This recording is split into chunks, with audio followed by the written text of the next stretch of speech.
அப்படியா சொல்லு. வீட்டுக்கு போயிட்டியா? அங்கே சொந்தக்காரனோட வீட்டுக்கு போயிட்டு இருக்கிற, மாமியோட வீட்டுக்கு போயிட்டு இருக்கிற, ஏன் இன்னும் வரல?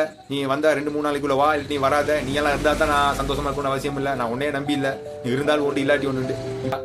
வாழ்க்கை வந்து அந்த லைஃப் பார்ட்னரோட இருக்கிற அந்த கம்பேட்டபிலிட்டி கனெக்ஷன் இல்லாட்டி அந்த வாழ்க்கை நரகமா மாறதுக்கான வாய்ப்பு இருக்கு. வயசு போன காலத்துல பெத்த புள்ளையே கிட்ட இருந்தாலும் அவரோட மனைவி கிட்ட இருந்து அவர் பார்த்துக்கொள்ளக்கூடிய ஒரு சிச்சுவேஷன் அவருக்கு கிடைச்சிச்சுன்னு சொன்னா அவர் ஒரு மிகப்பெரிய ஒரு பாக்கியசாலின்னு நான் சொல்லுவேன்.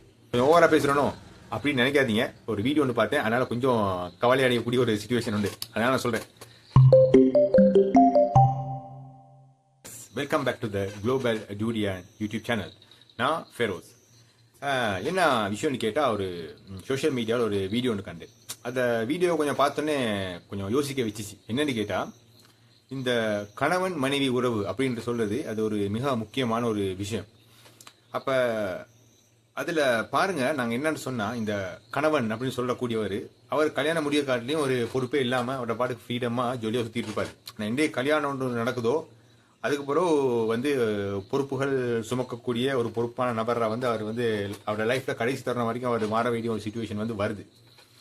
அதே மாதிரி தான் அந்த லைஃப்பில் ஜாயிண்ட் ஆகிறதுக்கு ஒரு பார்ட்னராக ஒரு பெண் வந்து எங்களுக்கு உதவியாக வந்து வாடுறாங்க. அதுக்கு அவங்களோட வாழ்க்கையை தியாகம் கூட பண்ணணும்னு சொல்கிறாங்க. அதாவது அவங்க பிறந்து வளர்ந்து அந்த வாழ்ந்த அந்த பேக்ரவுண்ட், அவங்களோட இம்மிடியட் ரிலேட்டிவ்ஸ், டிஸ்டன்ட் ரிலேட்டிவ்ஸ் எல்லாத்தையுமே வந்து விட்டுட்டு, பிறந்த இடத்தையும் விட்டுட்டு, அவங்களோட சொந்த பேரண்ட்ஸ் எல்லாத்தையும் வந்து விட்டுட்டு எங்களோட வந்து லைஃப்பில் பங்கு போட்டுறதுக்காக அவங்களோட அந்த லைஃப், அவங்களோட ஃபேமிலி பேக்ரவுண்ட் எல்லாத்தையுமே விட்டுட்டு புதுசாக எங்களோட வந்து ஜாயிண்ட் ஆகுறாங்க.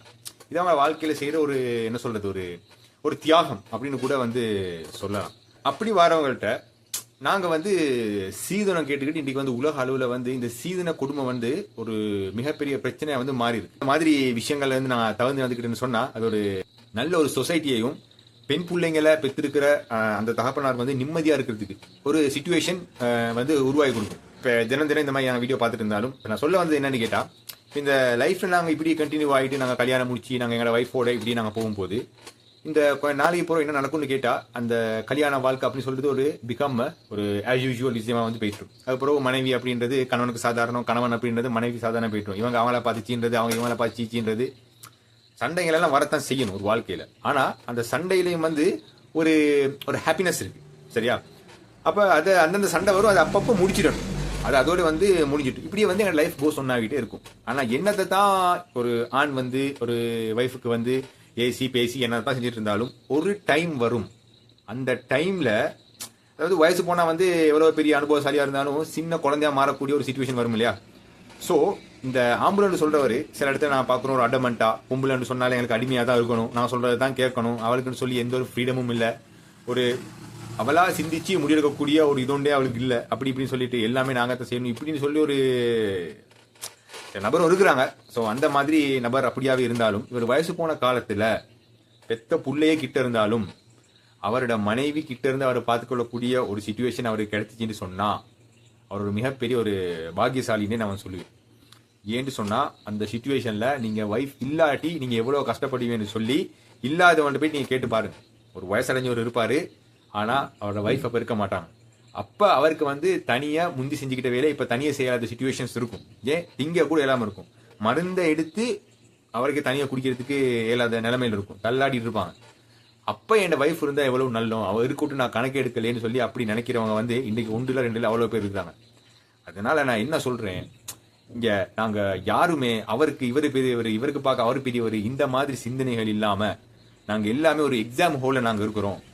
நாங்கள் இதில் வந்து மிக சிறந்த இந்த ஸ்டூடெண்ட் யாருன்னு கேட்டால், எங்களோட மனசாட்சிக்கு கடுகளவு சரி விரோதம் இல்லாமல் நாங்கள் மற்றவங்களுக்கும் எங்களோட மனசாட்சிக்கும் நேர்மையாக நீதத்துடன் யார் நடந்தாங்க, அவ்வளவுதான், சரியா? இப்படி நீங்கள் நடந்துக்கிட்டீங்கன்னு சொன்னாலே நீங்கள் இறை நேசகர்கள், இதை பொறுத்ததுக்கு நீங்கள் உள்ளாகக்கூடிய ஒரு நபரான நிலைமையில நீங்கள் வந்து மரணிப்பீங்க, சரியா? ஆனால் உங்களோட மனசுக்கு நீங்கள் எதிராக நடக்கக்கூடாது, மற்றவங்களுக்கு நேர்மையாக வந்து நீங்கள் நடந்துக்கிறணும். இதை மட்டும் நீங்கள் செய்யுங்க. மற்றவங்க அவங்க என்ன அவங்கள செய்கிறாங்களோ அதெல்லாம் அவங்களாச்சு, அவங்கள லைஃப் ஆச்சு, என்னவாச்சு. ஆனால் நீங்கள் யாருக்கும் அநியாயம் செஞ்சிடாதீங்க.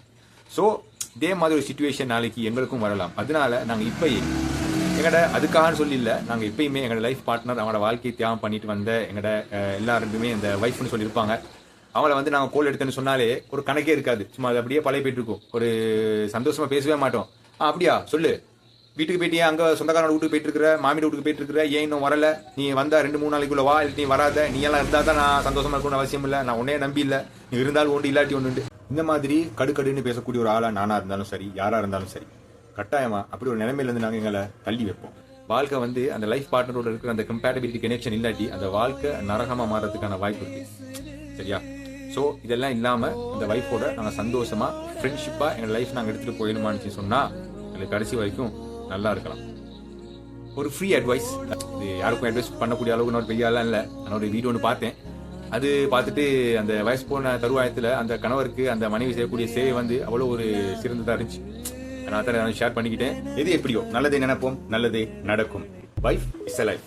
இதை எல்லாரும் கரெக்டாக நினைவு வச்சுக்கோங்க. அதே மாதிரி ப்ளீஸ் இந்த யூடியூப் சேனலை பார்த்த எல்லாத்துக்கும் வந்து தேங்க்யூ வெரி மச். அண்ட் அதே மாதிரி இதை சப்ஸ்கிரைப் பண்ணி இந்த சேனலோட வந்து கனெக்ட் ஆகியே இருங்க.